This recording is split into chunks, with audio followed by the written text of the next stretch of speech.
நெல்லைப்பேட்டை எம்ஜிஆர் நகரை சேர்ந்தவர் பாஸ்கர், வயது 35. பாஸ்கர் மீது கொலை முயற்சி, கஞ்சா விற்பனை உள்ளிட்ட 25க்கும் மேற்பட்ட வழக்குகள் நிலுவையில் உள்ளன.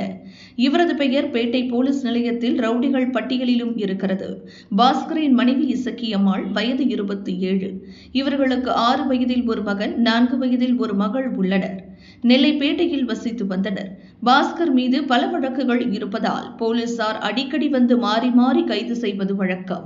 ஒரு பக்கம் போலீசார் விசாரணைக்காக கதவை தட்டியதாலும், இன்னொரு பக்கம் பாஸ்கருக்கு எதிரான ரவுடிகளாலும் பல பிரச்சனைகளை இசக்கியம்மாள் சந்தித்தார். அதனால் பாஸ்கருக்கும் இசக்கியம்மாளுக்கும் தினமும் சண்டை நடந்தது.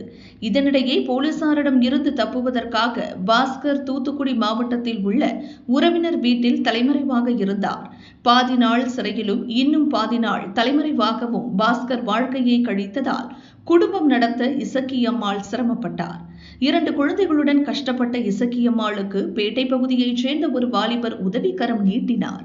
நாளடைவில் இருவருக்கும் நெருக்கம் ஏற்பட்டு கள்ளக்காதலாக மாறியது. இசக்கியம்மாள் சில தினங்களுக்கு முன்பு அந்த வாலிபருடன் திருச்செந்தூர் கோயிலுக்கு சென்றுள்ளார்.